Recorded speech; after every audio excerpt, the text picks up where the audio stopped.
tukozesa basically mpola tukwaniriza natera ku mukutu gwaffe omuganzi okumanyikiddwa nga Uganda Mukamooli amanya nedoboozi pampita ntambi kimso rich boy Maxwell Junior okumanti otambula naffe 24/7 okumanti osubscribing we are subscribing kugamba nti okola kyamanyi nnyo okola kyatena okumanti osubscribing era nkwagala nnyo muganda wange nawe atanaba kumanti osubscribing kasero kubeera nti osubscribing otambule neggwanga nakulwa leero tukuleetedde Eddy Samusuza nga alina byayogerako eri eggwanga n'okuba nti awakanya amateeka agateekeddwa ku bayimbi kogata yes not bayimbi bokka but art industry like because like waliwo amateeka agafulumye nga galaganga omuyimbi wa Uganda balina okuba nti oluyimba lwagenda ofulumya asooka nawandiika script y'oluyimba oba oluyimba lwe lyrics nasindika mu ministry of culture something like that then n'aba nti bayitamu okuba nti balisengejjala era nga oluyimba buli muyimbi lwagenda okuba nti afulumya lulina okuba nga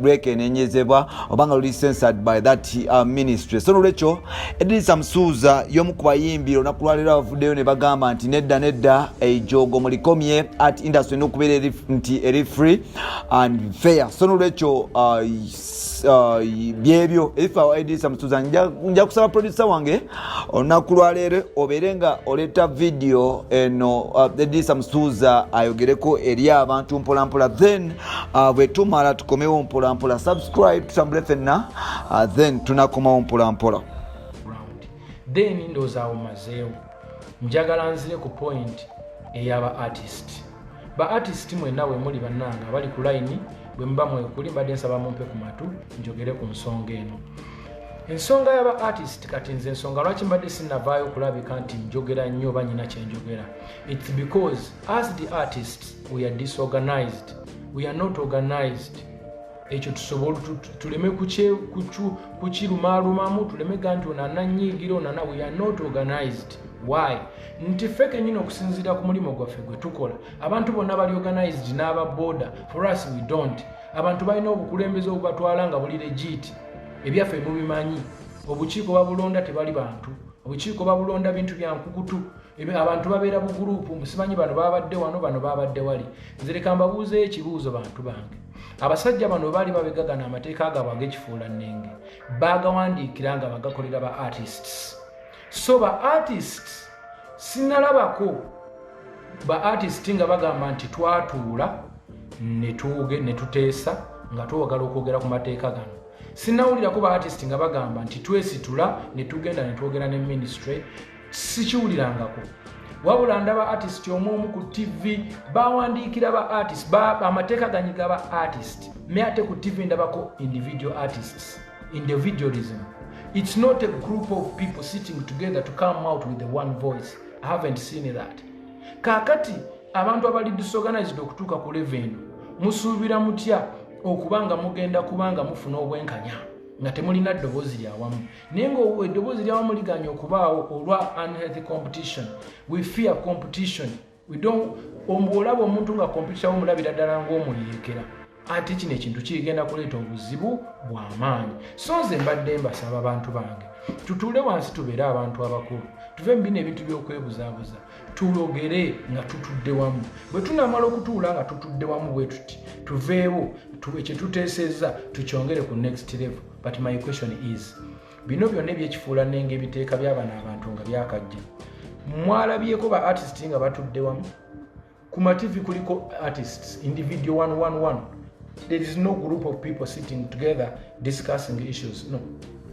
tebeesitulangako kugenda kwogera na ministry ne bagamba nti ministry tugambye bweti nno bali mu kuleekaana buleekaanyi mumanyi ki oba bano abantu abakoze amateeka gano balina kye baagala oyisaawo nga mwagala muleekaane ku media kyemugamba tuli ndegeya kyemugamba tuliwo okuleekaana buleekaanyi buli kaseera kuba kerere so nze mbadde nteesa nti tubeere bantu bakulu tuveeyo twogere ebintu nga birimu amakulu naye nga tubyogerera mu ddoboozi eryawamu kubagana amateeka amafu gagenda kukwata ffenna wamu naye lwaki wavaayo omwomu lwaki tetubaako ka organization yetugaa nti omanyi nti twateesezza kati omwogezi waffe y'ono era kye twateesezza kye kino nga kintu kirimu eggumba so nze mbadde nteesa abakulembera ebibiina bya art ebyenjawulo, Uganda Musicians Association, comedians, this and that, stage something and that something.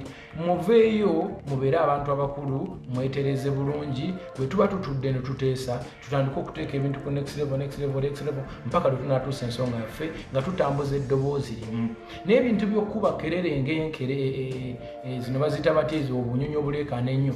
Teri muntu yenna ayagala kuliraana ndegeya, teri muntu yenna ayinza kuzimba nnyumba ku muti gwa ndegeya kuba zireekaana nnyo. Naye lwaki tufuuka endegeya ffe abantu abakulu abalina art abayiyiza eggwanga?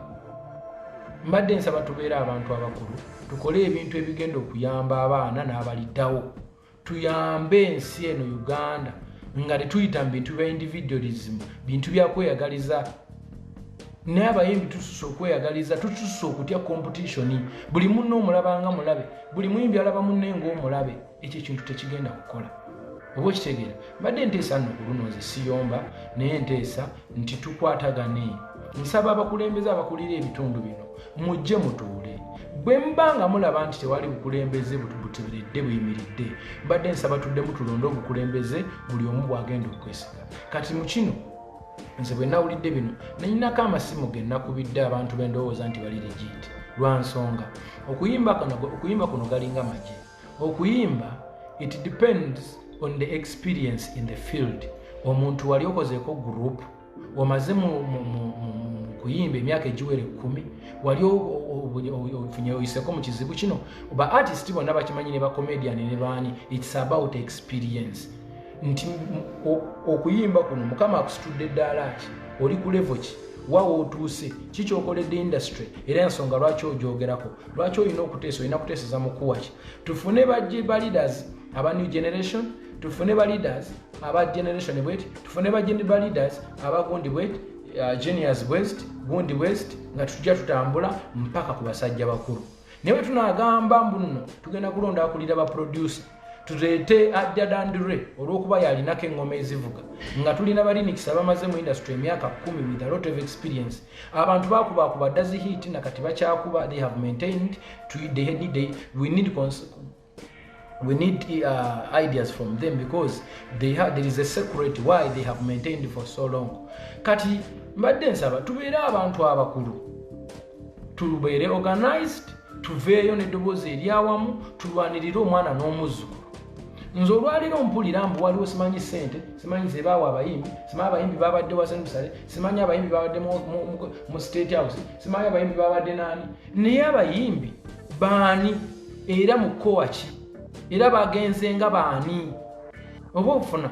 So tutuule si mu bubi, tubeere organized. Bwe tunabeera organized ne twetereza bulungi, then naffe tulumbe bano abantu abalyake, tubabuuze ebibuuzo nga birimu eggumba naye nga tuli wamu.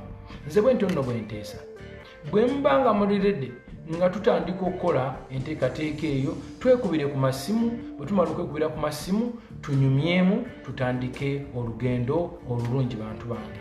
Naye bwe tunaagamba nti tugenda kutambula nga just tulwana bulwanyinansi eno tukubagana bukubaganyi, it won't work. Bwe ntyo bwe ndowooza. So bantu bange tutambulire ku mbeera eyo ekikwatagana n'ebizonto nkiweewa. Nze mbadde nteesa nti era embeera eyo erina kuva mu meeting. Tugende tutambule, tugende mu bantu ababa bakutte, twogere nabo nga tuyita mu bibiina byaffe, batubuulire ensonga lwaki balemera abantu abo era lwaki baba bakutte, era tuyinza kiyitamu tutya, nga tukozesa balooya, nga tukozesa professionality. Let us be professional, oba okitegeera. So simanyi tuyinza kuba tutya, simanyi tuyinza kukola tutya ebintu bino nga tulabika bulungi mu bifaananyi ebirungi, tusobole okuweebwa ebitiibwa abo abatugoberera era abanyumirwa byetukola. Charity begins at home and life it's about how you make it. So gwe bw'obulamu bw'engeri gy'obutwala era abantu gye bagenda okukukwata, engeri gye weeyisaamu bw'ogenda okutambula, endabikayo kyekitiibwa kyo. So mbadde nsaba tusobola otaasa bannaffe abaasibiddwa, abakwatiddwa nga tuyita mu ddoboozi eryawamu, nga si bintu byakuleekaana ku media olw'okuba oyagala okulabikako mu kamera, olw'okuba oyagala okubeera relevant. Tufune discipline bwe tunaabeera discipline nga tuli beetowaze tugenda tambulira wamu era tugenda kubeera respected.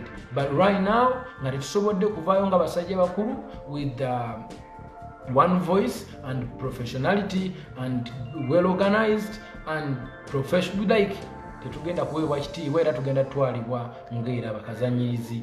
So nga ate omulimu gwaffe mulungi nnyo olw'ensonga gusomesa, gusanyusa, gubeezaawo eggwanga, gusasula emisolo mingi, guleeta ebintu bingi, abantu abatulyako bangi.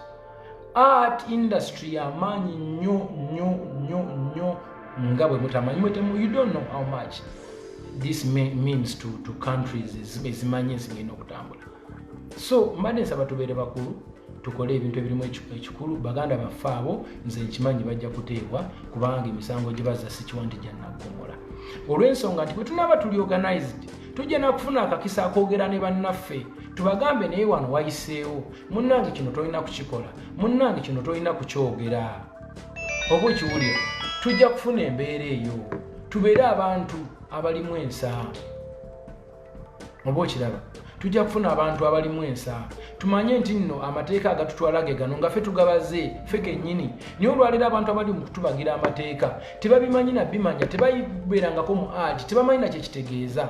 Naye they have to lwansonga art industry bagyetaaga naye ate tevangayo kubalaga nti tuutuno kati batandise ogikyokooza. It's because we are not organized. Tusobola oyamba baganda baffe, tusobola oyamba abaana n'abazzukulu nga tutuyise mu ddoboozi eryawamu, nga tuyise mu nkolagana ennungi. Nze ndowooza nno bwe tutyo bwe tulina okuba. Ye nteesa yange tukwatagane bulungi, tubeere organized, tukozese experience. Tosobola kuŋŋamba nti nno omukulembeze akulira abayimbi. Sizinyooma. I really do respect Benda. Mu respecting nnyo kubanga is talented and is humble, is a good boy. But Benda yakamala mu industry emyaka 3. 3 years. 3 years. Naye yakulira abayimbi abamaze mu industry emyaka 10-20. Abagenzi mu bya restaurant zibasala, abagenzi ebulaya ba promoter ne bababa, ababeezezaawo zi group ez'abantu 3-2. Alina pain yenkana ki okumanya industry eno bw'erina okutambula. He's supposed to be a leader because he is of the new generation of Oba vice this, Oba Gundi that, but not the top decision maker. Kubanga achali muto. He has no enough experience to do this. However much mulungi nyera tumwagala nnyo, but waliwo ebintu emitendera emitambulira. So mbadde ntesa tutuule nga bwe tuba tunalonda abakulembera ati ono tutambulira mu kintu kibayita experience nti okwesimbawo mu kifo kino olina okuba nga olina qualifications A, B, C, D. Okwesimbawo mu kino olina okuba nga olina qualifications A, B, C, D. Bwe tunaba tutambudde tutyo nga tutambulira mu qualifications tugenda kukola ebintu nga birina amakulu. So nze ndowooza bantu bange sinyooma, sizalawa, saagala kuzza muntu yenna wansi, nze sinafuya mumanyi siri wantalo, naye I'm trying to give my view engeri gye ndabamu ebintu. So tutambulira awo. Ekiddako njagala okwogerako n'abawagizi bange. Kati abawagizi bange kano kammwe abavubuka abampagira, abavubuka balina Uganda bannange, abampagira n'abatampagira, abanjagala n'abatanjagala, lino kano kagende gye muli. Bangi mu commentinga nnyo mu comment section yange nga muŋŋamba Kenzo watulyamu olukwe, Kenzo wakola kino, wakola kiri, you're not in support of Bobby Wine, you're not in support of people power, you're not in support of this and that. Mugamba maze nali enguzi bampa sente bangula nsirike. Wow. Well, eno ni kintu kyandibadde kirungi senga nsobola okugwebwa sente ez'okusirika. Omuntu nampa sente nti sirika toddamu kwogera. Oli onywe webake. Nandisanyuse nnyo. That is the best thing I can ever get in my life. Because I hustle too much to survive. I hustle so much to survive. Yensonga lwaki olumu mbeera ne stress ne mudaba nga ninga omusajja omukadde nnyo. Nondaba ekifaananyi kyange nange manyi okwetunuulira olumu ne ng'awaawo. I look like someone who in emyaka emeka because that stress eva mu kusasolinga ndabe nga nange mbaawo.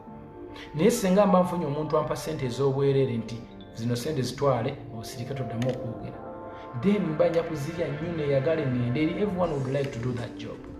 waranayiza ejob naye ani ayinza okukuwa bw'abanga gyali mu mundeetera will be happy kale ekyo nga kivudde awo njagala mbabuuze mmwe bwe muntunuulira oba ne babatuma omuntu omusiru mundeeta